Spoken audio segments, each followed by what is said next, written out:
So tonight we're going to be talking about Oregon Department of Corrections and their medical. Right now, two of their higher ups, the director of medical and the assistant to the director, are both on paid leave. So if you look here, this is for Warren G. Roberts, who is the head of DOC Medical. This is out of the Colorado Medical Board. This is where he got his license, I believe. It says, Inquiry Panel B of the Colorado Medical Board panel concluded its inquiry regarding your role in the care and treatment of patient EP. It was the panel's decision not to commence with formal proceedings against your license to practice medicine. However, the panel did vote to administer disciplinary actions to you in the form of its letter of admonition. So for this here, he was a surgeon. He pretty much messed up this person's surgery on their spine, the disc L4 and L5. The patient was experiencing severe pain, which he ended up treating with pain medication. In September 2008, patient EP transferred her care to another surgeon who received or revised the screws positions. After review of all information in this matter, the panel found that your care and treatment of the patient fell below the general accepted standards of practice for a neurosurgeon. So he messed up somebody's surgery, but he still gets to be the Oregon director for medical. How is that? That's how DOC decides who can work as their medical director. The assistant to the medical director don't even have a medical background. He was a correctional officer and then a counselor, and then was promoted to the assistant to the medical director. And that information I found quite odd due to the fact within searching online, it says that to be a medical director, you have to have a medical background. So now that these two individuals are on paid leave, one makes over $200,000 and the other one makes over $300,000. So now that they're both on leave, they put in the assistant to DOC's director, Heidi Stewert, as I guess the holder of medical, who also does not have a medical background, because I looked on the database for the Board of Medicine, the Board of Nursing. There's nothing on there for her either. So there's a new article out that says that they found another person to take over until the investigation is done. But they're only paying that guy like $30-some thousand for his pay, which, whatever, but they're going to still pay these ones on leave hundreds of thousands of dollars, which makes no sense at all. So this was in Colorado. They requested more documents. This is the only document that they had, which is what I already found online. Everything else is under seal, it seems like. So can't get nothing else there. So this here is Oregon. Hold on, the right one is the corrective action agreement. The Oregon Medical Board is the state agency responsible for licensing, regulating, and disciplining certain healthcare providers, including physicians in the state of Oregon. Warren is a licensed physician in the state of Oregon. Licensee is a board certified neurosurgeon. Licensee has not performed neurosurgeon since mid-year 2015.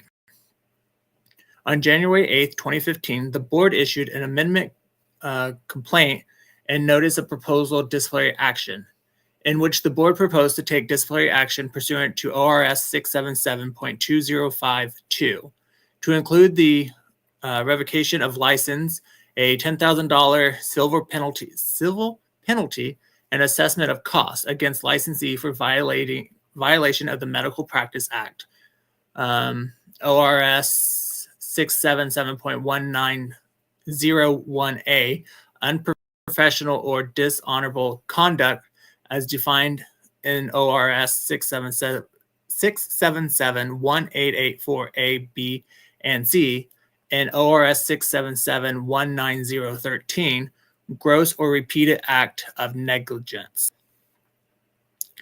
In regards to the above referenced matter, licensee and the board desired to settle this matter by entry of this agreement.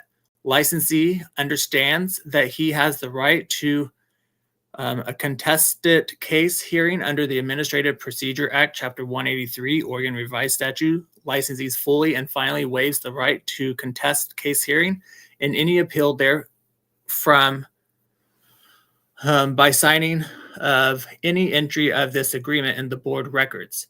The board agrees to close the current investigation and does not make a finding in regards to any violation of the Medical Practice Act. This agreement is a public document, however, it is not a disciplinary action. Document is responsible to or reported to the National Practitioner Data Bank and the Federation of State Medical Board. In order to address the concerns of the board due to licensee's absence from active surgical practice and for the purpose of resolving this investigation, licensee and the board agrees to the following terms.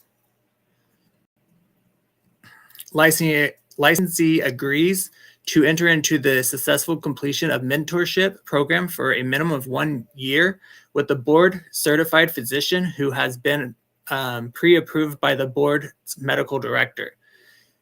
The mentoring physician will conduct ongoing chart reviews and will meet with licensee, discuss patient care issues on a weekly basis.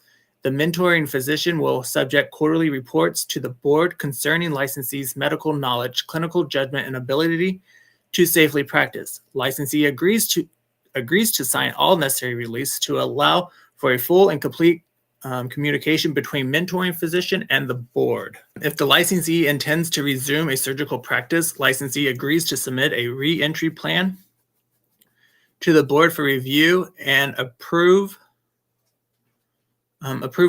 that includes a minimum of 1 year surgical mentorship with the board certified neurosurgeon who has been pre-approved by the board's medical director.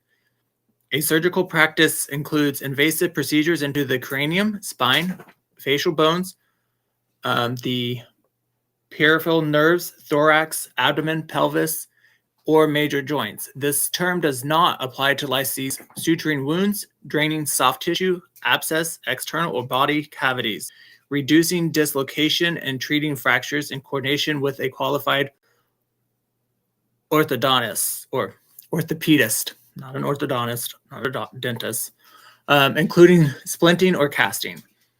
Establishing venous access when indicated, placing catheters and airways when indicated, and providing routine post-surgical evaluations and care such as sterile dressing, change, and performing procedures that do general or neuraxial anesthesia or blockage of a major nerve. Within 12 months from the date this agreement is signed by the board chair, licensee agrees to complete 40 hours of continued medical education that is pre-approved by the board medical director.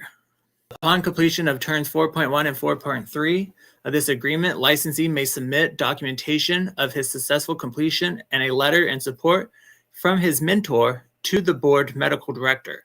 Upon review and approval of the medical director's term, 4.1 and 4.3 may be terminated.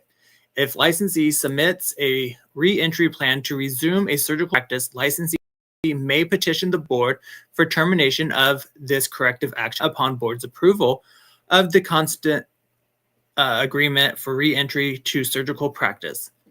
Licensee agrees to inform the compliance section of the board of any and all practice sites, as well as any changes in practice addresses, employment or practice status within 10 business days. Additionally, licensee agrees to notify the compliance section of any change in contact information within 10 business days. Licensee must obey all federal and Oregon state laws and regulations pertaining to the practice of medicine. Licensee agrees that any violation of the term of this agreement constitutes grounds to take disciplinary actions under ORS 677.10017. It is agreed this 8th day of November 2019, signed by Warren Gregory Roberts, MD. It is so agreed this 9th day of January 2020. So I don't know if this is a typo because his says 19 and this one says 2020, unless it took 2 months for the board to sign the same document that Warren signed. So I don't know if there's anything by this. And it was signed by Oregon's Medical Board, State of Oregon K, Dean Gubler, DO Board Chair.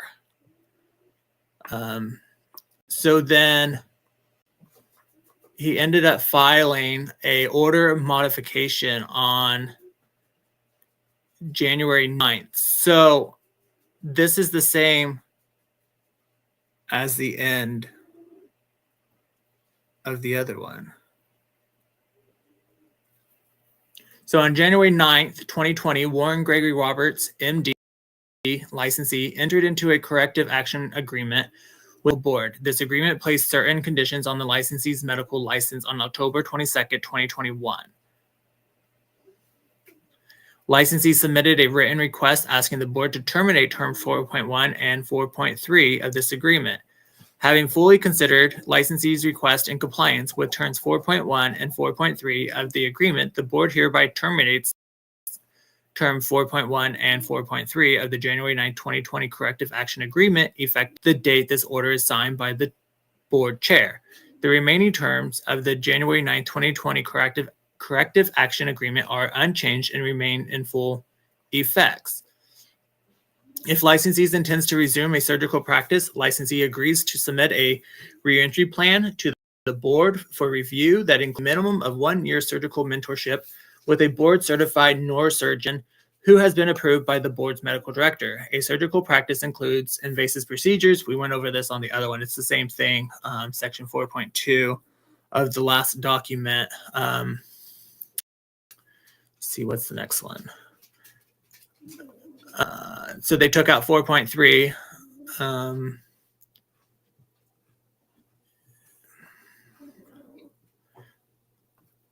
And then Catherine M. Harder, MD board chair, is the one that signed off on this on the 6th day of January of 2022. So there's that. So it also articles, it talked about, if you give me a second, I will look it up. It talked about another doctor that normally works at Oregon State Correctional Institution and Columbia River in Portland. So Oregon State Correctional Institution is in Salem and the other one is in Portland. Talking about, let's see if this one has it. Let me share my screen again. So this is CorvallisAdvocate.com. Oregon puts top prison medical officials on administrative leave, investigates them. The Oregon Department of Correction places its chief of medicine, which is the director, and the assistant director of health services on paid administrative leave on Thursday pending a human resource investigation. The department declines to give any details about the investigation into Dr. Warren Roberts, its chief of medicine, and Joe, the agency assistant director of health services, who were put on leave. The move, first reported by the Oregonian, OregonLive.com, comes amid high-profile concerns about the health care of inmates, especially at Coffee Creek Correctional Facility, the state's women's prison. The corrections agency is responsible for the medical care of about 12,000 inmates in 12 state prisons across Oregon. Its health service division has 634 employees statewide and often contracts with outside physicians for specialty care. So yes, they do contract out to outside physicians, but the AICs have to fight for the care because they try to treat you in-house. When that doesn't work, then you have to file grievances, and they send your thing to the TLC, which is the therapeutic level of care.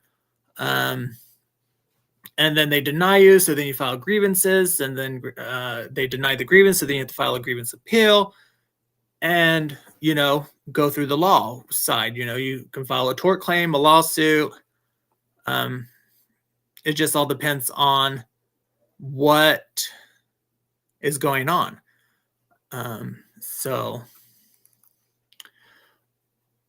Healthcare for adults in custody is top priority at the Oregon Department of Corrections. Oregon Department of Corrections Director Mike Resse said in a statement, which is a fat lie because the director don't give a flying fuck about the medical. If he did, then it wouldn't be so hard to get the care. He said in a statement, as correction personnel, we have a moral obligation and legal responsibility to provide quality care to those in our custody. Liar. Resse said the agency has hired a third-party qualified expert to investigate the management of the agency's healthcare system. The agency declined to elaborate, but the agency has been dogged with problems in the past. At Coffee Creek Women's Prison and outside agency found a backlog of nearly 600 medical appointments last year. A woman at the prison settled a lawsuit for $1.5 million after alleging inadequate treatment for a traumatic brain injury after emergency room doctor recommended a neurologist.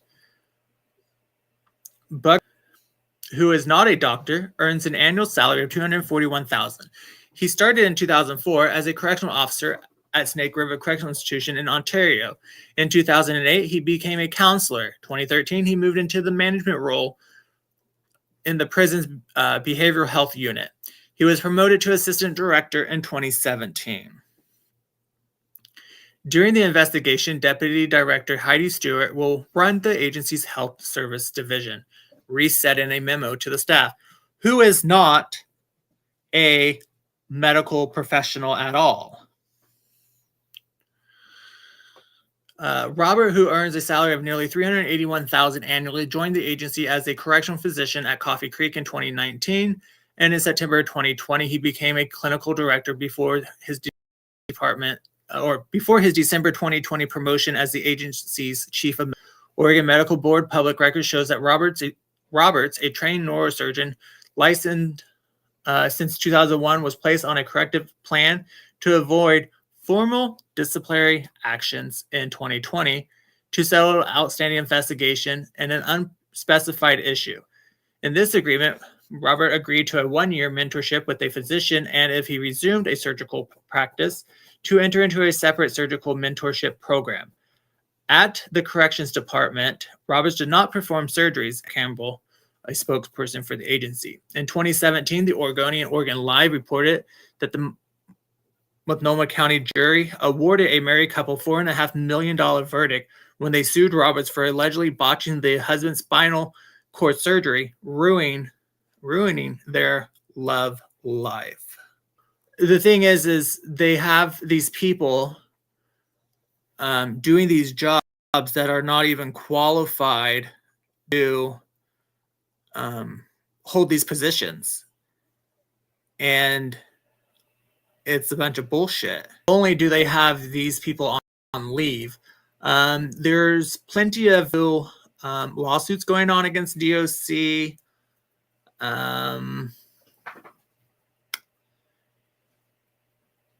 Regarding medical, there is lawsuits going on for doctors SAing AICs at men prison. It's like, why is this happening? If their care is so important, then why isn't Mike Resse doing something? This stuff has been going on for years regarding medical. I, for one, have been fighting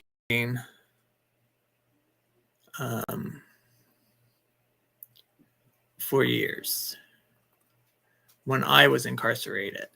So I'm going to show you some pictures. Oh, hold on. We'll go back. So there's another doctor that was mentioned in the newspaper. His name is Thomas Bristol. Thomas Bristol has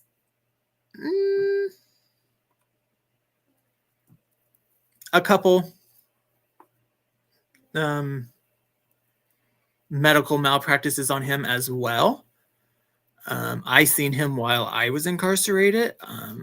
I was put on, for this skin condition on my hand, I was put on many different ointments, topicals, steroid shots underneath the surface of the skin on my hand. And then finally,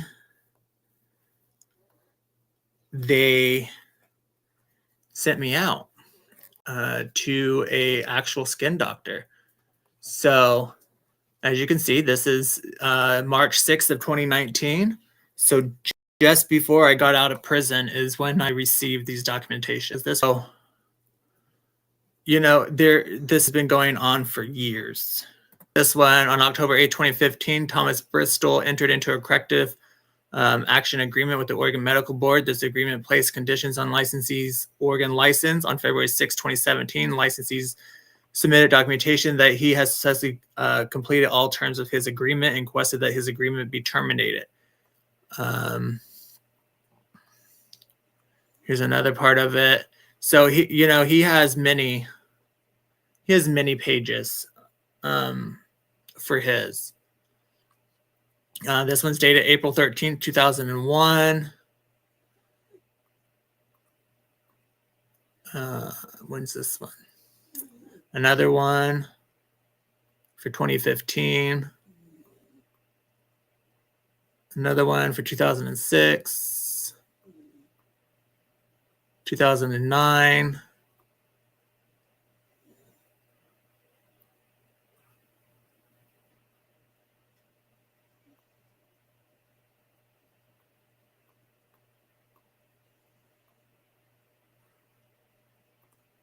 Where is...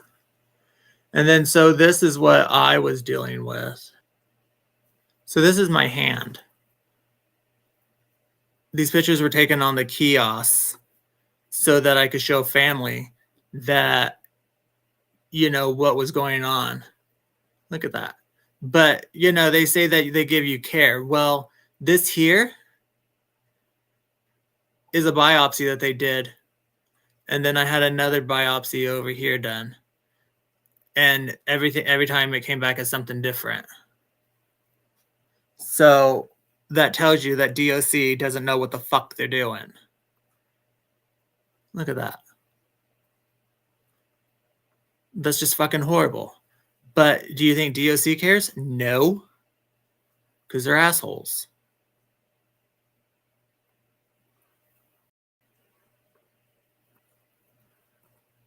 Look. And I fought like 5 years to go out and see a skin doctor for this. And there's time periods between each one of these pictures. But yeah, it's horrid. And I had to walk around the prison like that, and they thought it was okay. And so I was glad when they finally sent me out, because sometimes it takes, other people take forever.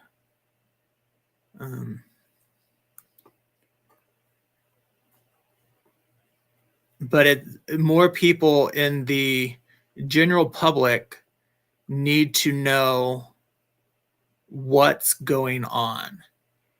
And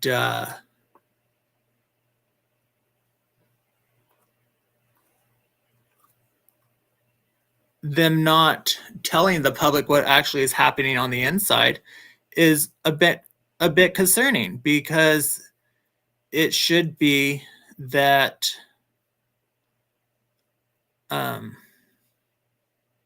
general public should know, and they don't, and they should, because it's taxpayers' money that pay for us for medical treatment, and you should know what your tax money is being paid on. And now it's being sent out to a group in Chicago, $250,000 from the DOJ for this a part of an investigation into kind of what's going on in DOC and their medical.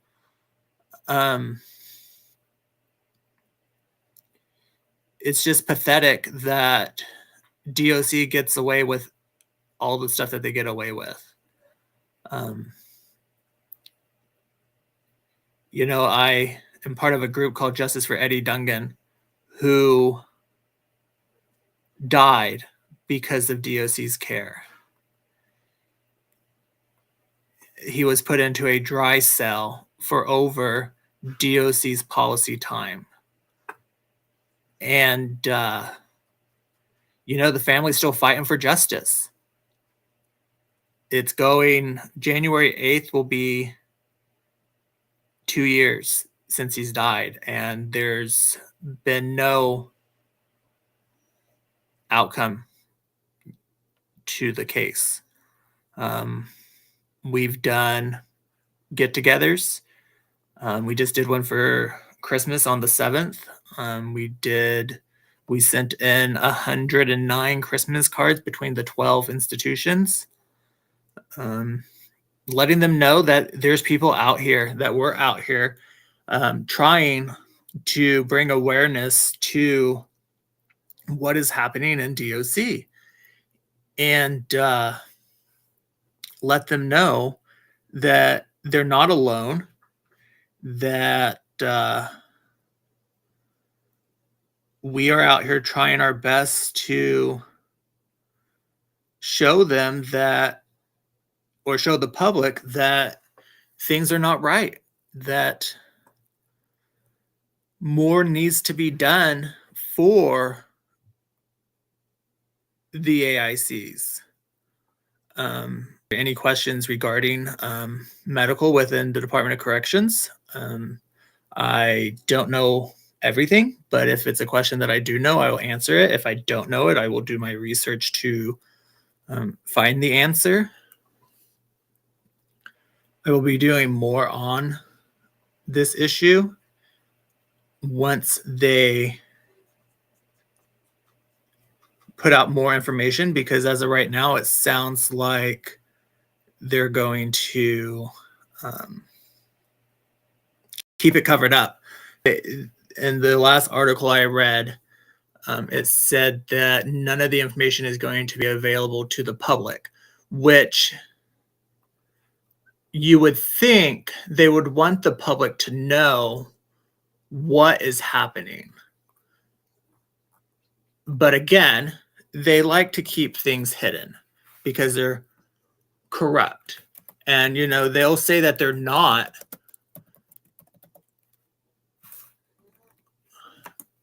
which, in my opinion, is a big fat lie. The other day, so 2 days ago, they paid out a $3.5 million lawsuit to a family of an Oregon prisoner who died while incarcerated. So where's that money come from? It comes from the taxpayers. But why aren't the taxpayers asking questions? Why aren't they having a conniption fit that their money is being sent out of state to another agency? You know, why is it okay?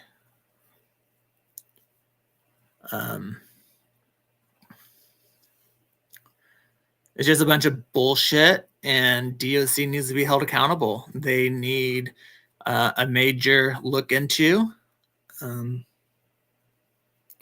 I don't think Mike Resse was fit for the job. I haven't seen nothing positive come out of him. All he cares about is the drugs, but nothing's being done about it. They're trying to cancel the mail because people are sending in drugs in the mail. But these people are not being held accountable that are sending it in, and neither are the officers that bring it in. Mike Resse, did you know that? Did you know your officers bring in the drugs? Maybe you should use your drug sniffing dogs on your own people.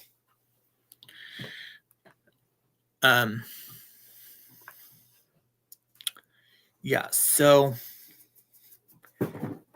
it's just another battle that I'm willing to take. I'll keep investigating this, and when I get more information, I'll be putting it out. This is the mission statement, vision and values, DOC policy 20.1.1, effective as of March 27th, 2019, all employees, volunteers, and contract service providers. It supersedes the one from September 1st of 1998. So it took them forever to upgrade their mission statement. Why did they change it? Who knows?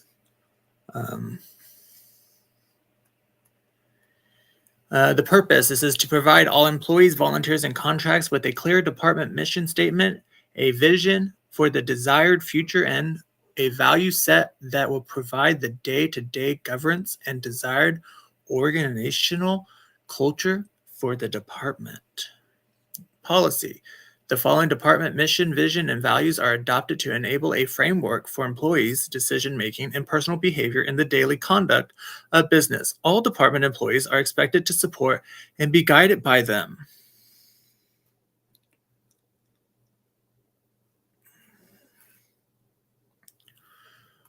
The mission statement. The mission of the Oregon Department of Corrections is to promote public safety and holding offenders accountable for their actions and reducing the risk of future criminal behavior. That there is a fat lie. If they wanted to reduce the risk of future criminal behavior, they would treat those in their care with dignity and respect and not like a pile of dog shit. Sorry, not sorry. The vision, value and employees' wellness. Employees' wellness is supported at every level. We continuously encourage a high standard of overall health. A balance between work and personal life is maintained. These values are reflected in our practices. That's why you have officers that do a lot of overtime. A balance between work and personal life, overtime. Because why? They can't keep officers on the job. Why? Probably because they're corrupt and they treat them like garbage as well. Engaging employees. We work in a culture of respect and diversity, and our team communicates positively and openly. We are dedicated, empowered, supported, and have built a strong organization. That's why you have lawsuits against you. That's why you have whistleblowers. And then those whistleblowers get retaliated against and get pushed out of certain institutions and moved to other institutions because they spoke out about abuse or something that happened while At work? Okay, DOC, sure. Operating safe facilities. We are innovative leaders who take pride in our work we do and the service we provide. We are proven practice to encourage and maintain a positive, safe, and healthy workplace. More lies in their policy. More. None of that is true. If it was, they wouldn't have lawsuits against them, like I said in the last one. If their facilities were safe, there wouldn't be any type of fights, either AIC on AIC or AIC and staff. It wouldn't be happening. But it does happen. Implementing innovative business practices. We are a dynamic organization that is data-driven and achieves outcomes using innovation, evidence-based practice, and progressive technologies. Their facilities are outdated, way outdated. There's no technology in their facilities. Yes, the AICs have tablets that they pay $1,800 to use to do anything on them because it's all paid. Kiosks, which is for the video visits, that's the only technology they have. Unless they're talking about their technology, which, they have security cameras everywhere. So that's a technology thing. Preparing offenders for reentry. We provide meaningful work experience, education, programs, and opportunities for offenders to develop pro-social life skills to become productive citizens. We continue to focus on lowering the recidivism rate. We recognize offenders can change. We promote healthy relationships that play an important role in an offender's incarceration, successful reentry, and community supervision. Dissect that one, I see.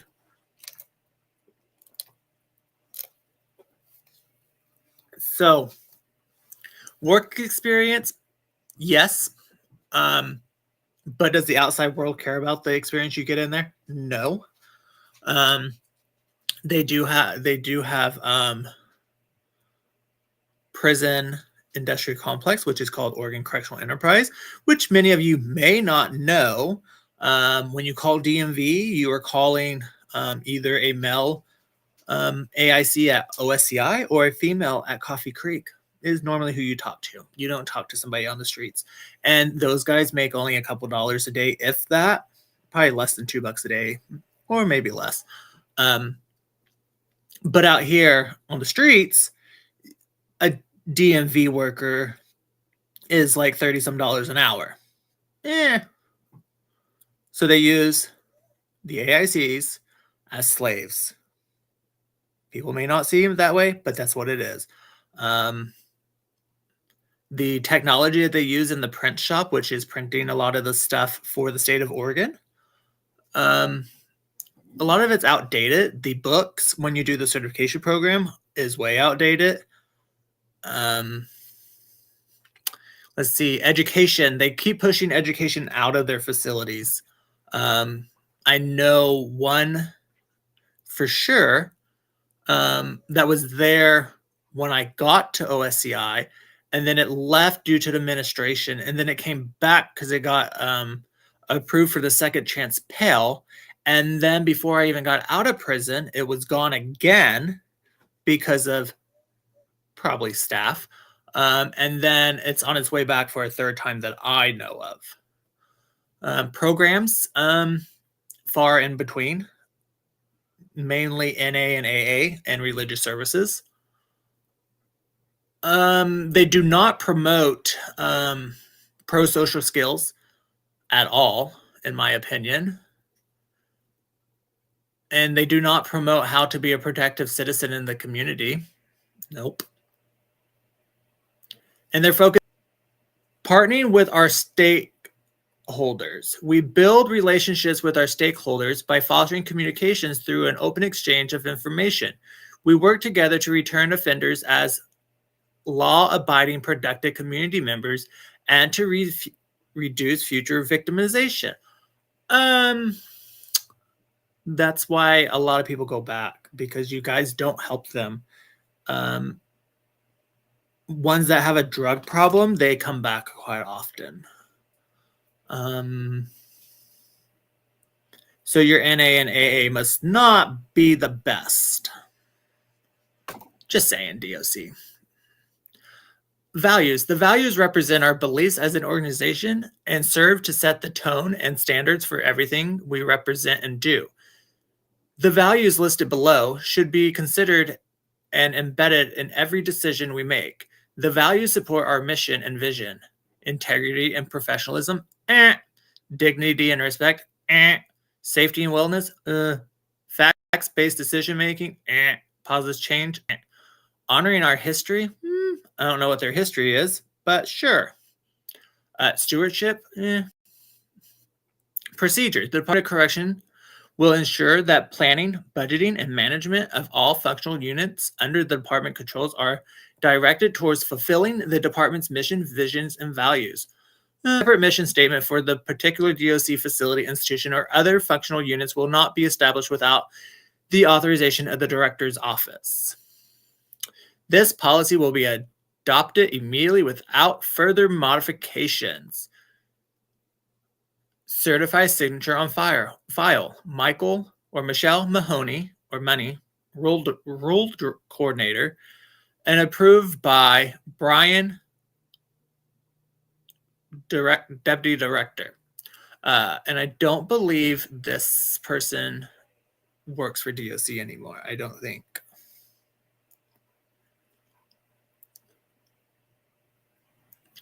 So, as you can see, their mission statement is a crock of shit.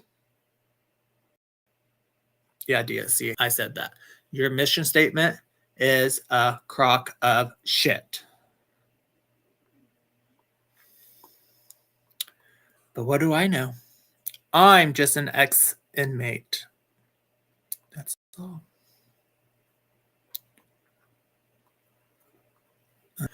So if you look here, this is a article from Street Roots out of, I believe they're in Portland. And it says ODOC fails to disclose cause of more than 63% of adult in custody's deaths. This is from December 28, 2022. Federal law requires state prisons to track all in custody death, but Street Roots investigation shows these reports are often incomplete in Oregon. Street Roots reviewed 10 legally mandated quarterly reports listing in custody deaths spanning 2020, 2021, and the first 2 quarters of 22. It found the Oregon Department of Corrections, or ODOC, failed to list the cause of 78 of the 123 in custody deaths, or 63.4% occurring in 2.5 year span. 2/3, or the third and fourth quarter of 2022 reports were not available at the time of publication. Chain of custody. When a person dies in the Oregon prison, corrections employees treat it as a crime scene. The statute mandating this process is meticulous and precise. It reads like stereo instructions. First, the designated security employee at the scene of death will compile information on the identity of anyone present, then disperse them from the area. If prisoners are present, the employees will gather their identification cards so they can be interviewed later on and disperse them. Next, they notify others about the death in a specific order. First, the officer in charge, then the facility contact person, facility health services staff, if available, are immediately informed. After the designated employees notifies the health service staff, they notify the chief medical officer. Each of these people has their responsibility. A chain of command guided the process until Oregon State Police investigators arrive and assume responsibility of the scene. Hi, Kuna Breeze. The law carefully articulates the process for tampering with anything at the scene of a prison death. The death scene will be processed as a crime scene, the law reads. Nothing within the death scene or death scene area will be moved or touched by anyone. The officer in charge or their designee will make a crime scene contamination log. Evidence can only be removed if the security threat, such as a weapon, in those instances, it will be photographed and diagrammed in relation to the rest of the death scene before it's moved. Oregon state law, which is this big old thing here, an ODOC policy on criminal evidence handling outlines the process after employees secure the scene. The record of the death, its cause, and the chain of responsibility for maintaining these records are far mature. General lack of transparency. At its core, the gaping lack of information is a transparency problem. Inmates are in a position of extreme vulnerability. Prison employees, in particular guards, have the ability to abuse their power. Facts. Transparency to lawmakers and the public is the fundamental protection against these abuses. Without it, correction facilities are less accountable. David Pitts, a senior research fellow at the Justice Policy Center, said, "Our prisons are opaque places. They're not very transparent," Pitts said. "The correction officers who work within them have an incredible amount of discretion to operate on the grounds. Really, officers and other incarcerated people can do a lot of really harmful things without any sort of public scrutiny. When we don't make those data sets transparent, it just feeds into the culture of institutions that don't feel that they have to be accountable to the public for what they do. This kind of attitude is typical among correction facilities," said Juan Chavez, a lawyer with the Oregon Justice Resource Center. Chavez represents prisoners in Oregon in class action lawsuits, this one is people that had tested with COVID-19 in the prisons, alleging ODOC violated their civil rights by neglecting to protect them from COVID-19 during the pandemic. "I think it is consistent with the general lack of transparency that comes out of the Department of Corrections."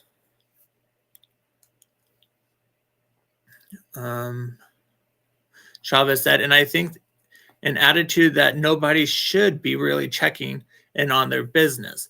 I think the public deserves to know if there has been anything questionable or not, because prisoners are so vulnerable. The need for transparency regarding what happens within the prison walls is all more urgent." Oregon's newly minted Joint Task Force on Corrections Medical Care published a report in September showing prisoners are simultaneously at higher risk for serious health complications while also facing barriers to receiving adequate care. Prisoners termed adults in custody, or AICs in ODOC jargon, are disproportionately likely to face serious health conditions and often face related challenges as a result of their gender, race, age, and social economic status. These factors all combine to make the AIC population poorer, older, and sicker, the report found. Incarceration has also been shown to contribute to worsening health of individuals, families, and communities. According to the report, AICs are more likely to have high blood pressure, asthma, cancer, arthritis. AICs are also more likely to have or acquire infectious disease, including human immune deficiency virus, HIV, Hep B, Hep C, syphilis, gonorrhea, chlamydia, and Mycobacterium tuberculosis. Studies have also shown that more than half of all AICs had mental health and substance use problems. In 2021, on the heels of the pandemic, ODOC faced an accumulating number of individual lawsuits and class action suits Chavez is involved in, all claiming ODOC failed to protect prisoners from COVID-19 early in the pandemic. In July 21, lawmakers passed House Bill 3035, a bill creating the Interim Joint Task Force on Corrections Medical Care, which would assess ODOC's health care service, including ODOC's grievance process. The task force noticed ODOC health record system was primarily paper-based and in extreme need of replacement with an automated electronic health record (EHR) solution to aid staff in doing their work as effectively, efficiently, and safely as possible. Among other findings, the report concludes ODOC should develop a quality monitoring strategy to track and publicly report information on the care of prisoners, including access to care, timelines of care, grievances, quality of care, acute, chronic, dental, and behavioral, and understaffing. Transparency regarding healthcare, an issue related to in-custody death, was also lacking. A better system is needed, the report found, to improve continuing of care with community practitioners, the seamless sharing of records, and the ability for outcome and serve this to be reported to the public. Representative Maxine Dexter, who sponsored the bill, said her relationship with ODOC was relatively positive. During the task force work, ODOC was responsive and provided requested information, though the onus, O-N-U-S, was on her to wade through information and determine what else she needed. When I ask the question, I do get a response, Dexter said, and whether there is more information to be known or asked for is challenging. I don't want there to be an assumption that I'm suspicious of information that I'm getting, but there is a very clear, you ask for this is what you receive. There's no further context, sometimes for the information that may have led to other questions. Information unavailable.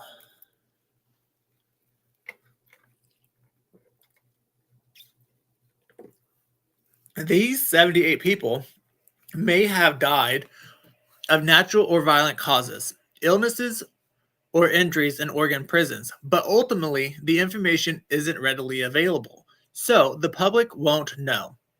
An ongoing lack of vigilance on the matter likely means the U.S. Department of Justice and the lawmakers won't know either. In reporting the story, Street Roots' efforts to determine the cause of these deaths were unsuccessful. Representatives for multiple agencies said they didn't have access to information showing how these people died, instead pointing to each other as the responsible party.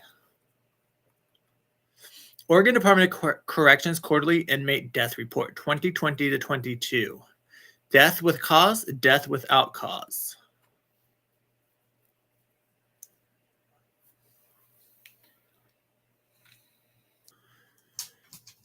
In Oregon, in-custody death investigations are a joint effort by both the Oregon State Medical Examiner and the County Level Medical Examiner Program. Amber Campbell, ODOC spokesperson, said the county's medical examiner or death investigator is responsible for gathering information about the death, concluding a scene investigation and producing a written report. The county medical examiner then reports the findings to the Oregon State Medical Examiner, which then reports the findings to ODOC. In a statement to Street Roots, Campbell said medical examiners investigate all deaths in ODOC correctional facilities in accordance with Oregon law. Because medical examiners determine the cause of death and hold the records, ODOC is dependent on medical examiners to complete the report. To assist with the duty, DOC regularly shares information with county medical examiner investigators when they investigate an AIC death, Campbell said. Cause of death determinations are provided to ODOC upon request. However, they may take up to 6 months in many cases, depending on the need for ancillary testing. These delays can affect the information that's available to inform DOC quarterly reports to the legislators. Street Roots asked Oregon State Police, which oversees the state medical examiner's program, why there would be so many in-custody deaths without a determined cause of death. Oregon State Police punted the responsibility back to ODOC. In a statement, ODOC drafted the quarterly report, not the state medical examiner, so it's impossible for us to provide an explanation of DOC's work product. Kyle Kennedy, a spokesperson for the Oregon State Police, said in an email, DOC's quarterly report are outside of the scope of the state medical examiner's role, and we cannot speak to their process. In creating them, Kennedy said, we don't know the origin of DOC's data, and the limited amount of identifying details present isn't enough for our office to quickly or easily cross-reference with our own death investigation records, if at all. Since our office doesn't play a part in creating DOC's report, we can't identify the factors that would lead to missing information in the report. The gap goes further up the food chain, as does the circular explanation of missing data. County, state, federal confusion. The federal law requires quarterly reports detailing in-custody deaths according to Deaths in Custody Reporting Act, a law passed in 2000, mandating all collections of individual data on deaths in the process of arrest. Local jails and state prison. The law requires information about in-custody deaths to be submitted to the U.S. Department of Justice, and this same information is compiled in a report submitted to the state legislators. In turn, the U.S. DOJ must compile information on in-custody deaths from every state. According to Ken, the executive director of the Oregon Criminal Justice Commission, who compiles the submitted deaths data to the U.S. DOJ, the Oregon Criminal Justice Commission doesn't receive copies of ODOC reports. We receive a subset of information from them for each death. Street Roots obtained copies of Oregon in-custody death report from the U.S. DOJ for 2020-21 and the first 2 quarters of 22. The categories and information in these reports differ from ODOC, but records confirm ODOC disclosed deaths to the U.S. DOJ without noting a cause. Its death tallies were also plagued with missing information about cause of death. Pitts said ODOC failures to have up-to-date records doesn't meet the obligations to provide care and transparency.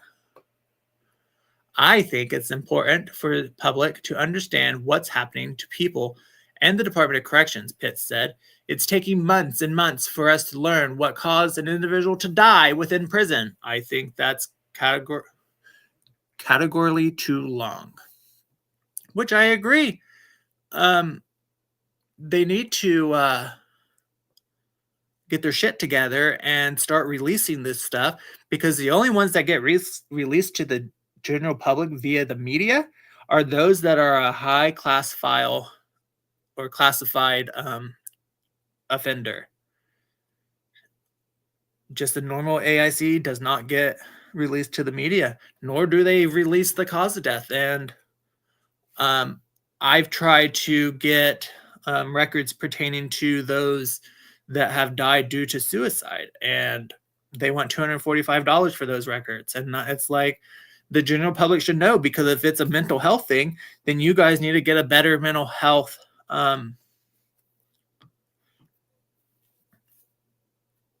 workers so that this can stop. But they want money instead of giving out information. So there is a petition on change.org demanding, it's called Demand Full Disclosure Regarding Suicides Within the Oregon Department of Corrections. So it'd be nice if they would release the information, but it's DOC, so they probably won't release it. Pending. Investigating a death and asserting its cause is complex and often time-consuming. In these instances, instead of noting the cause, the report offers a handful of reasons why it's not listed, noting medical examiner declined autopsy, medical examiner has no responsive records, information unavailable, or pending. Likely excuses, DOC. Generally speaking, medical examiners' timelines for establishing cause of death can vary widely, Kennedy said. If the state medical examiner's office performs an autopsy or orders toxicology studies, the cause of death determined may take up to 6 months in some cases, depending on the need for the testing. While this process is ongoing, the cause of death is described as pending. Once testing is completed, the pending death certificate is updated with a definite cause of death. Street requested specific information about what each of these responses mean, and ODOC did not provide a response. While ODOC was not forthcoming with information and did not agree to an interview, Dexter, Pitts, and a county medical examiner told Street Roots the department faces logistical hurdles, including understaffing and an antiqued record system, both of which could hamper the ability to produce timely reports. That's some bullshit there. While it's true investigating a death can take time, in particular those requiring testing of any kind, expert says lengthy investigations and a failure to produce information limits accountability. We recognize sometimes it does take a bit of time. Sometimes, things like the forecast and also the outside demand for medical examiners and others that are associated with the examination and so on, Pitts said. But on the other side, we know that DOC has a constitutional duty to care for the individuals that are incarcerated there. And that includes, of course, understanding what's behind the death of an incarcerated person. And so, ideally, they would determine a cause quickly after they passed away. The DOC needs to find a way to speed up the process, to staff up the part of the DSP that are responsible for their functions, if necessary, or to contract with medical examiners or other medical professionals can get that done a little bit faster. But as you know, DOC can't hold staff for worth of shit because of the BS that they do. Beyond Oregon. In September, a federal investigation dug into the Deaths in Custody Reporting Act to determine whether or not the USDOJ complies with the law. After a 10-month bipartisan investigation, the subcommittee found that DOJ failed to implement the law provisions and lacked effective, comprehensive, and accurate death data. This failure, in turn, undermined transparency and congressional oversight of deaths in custody, and reports found the subcommittee has found that DOJ will be at least 8 years past due in providing Congress with the DCRA 2013 required 2016 report on how custodial deaths can be reduced. The report also found in fiscal year 21 alone, the US DOJ failed to identify at least 990 prisons and arrested related deaths, and 70% of the data DOJ collected was incomplete. The DOJ failed to implement data collections despite internal warnings from the DOJ Office of Inspector General and the Bureau of Justice Statistics. Moreover, the report found the DOJ failed to be forthcoming even with the Senate investigation. The subcommittee notes that DOJ failed to provide full and complete information to the subcommittee. The report found DOJ resistance to the bipartisan congressional oversight impeded Congress' ability to understand whether the DCRA 2013 has been properly implemented, delaying potential reform that could restore the integrity of the critical program. A need for transparency. Broadly, correctional departments in any state are notorious for lack of transparency. Unfortunately, it's not an unusual as we like it to be, Pitts said. According to Pitts, correction departments in the United States are partly motivated by a fear of litigations. People sue them on a daily basis for a variety of things, Pitts said. If there's anything they feel that can open them up to litigation, that's something that maybe they are going to be a little bit hesitant to put out there. And that could include data about deaths. Another barrier is staffing. Correctional departments in the United States are historically understaffed, Pitts said. It's worse than it's ever been. They don't have the person power, a lot of time to put data together, to put them in a format that the public can consume the data, and then to update the data when the data changes. These factors combine to create a systemic lack of transparency, which creates more potential for abuse of power. I don't think that it's important for legislators, myself included, to engage with the Department of Corrections to better understand what is happening and how the state can play an active role in supporting the work of better electing cause of death and whether they are preventable, Dexter said. ODOC's inner workings drew attention from lawmakers since the pandemic, in part owing to the various lawsuits naming ODOC as the defendant. House Bill 3035 passage is an indicator of new awareness, though whether or not the legislators will continue pushing for transparency remains to be seen. Transparency must be a fundamental component of state government. Danny Moran, spokesperson for the Oregon House Speaker Representative Dan Rayfield, said the Speaker wants to ensure that the legislators has access to accurate data to inform policy making that prevents deaths of adults in custody and will continue to monitor these reports going forwards. According to Chavez, while there's a large need for reform, the appetite for it is lacking. This is particularly true in Oregon, Chavez said, where the Corrections Department is beset by scandals after scandals outlining prisoner abuse. I think legislative authorities is a powerful function, Chavez said. It's just perhaps not utilizing enough, or you see commonly in Oregon, DOC just strolls into an oversight hearing and say, everything's fine. And then people pat them on the head. After all of the committee and scandals we've seen over the last couple years, I don't see why you'd have them any credence. Why you give them any credence.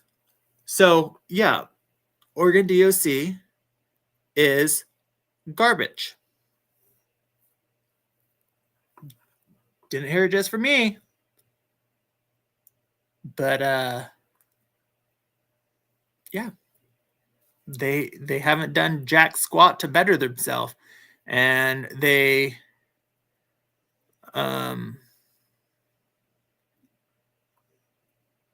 brought in Mike Resse, who has done nothing, in my opinion. I'm going to end this one here.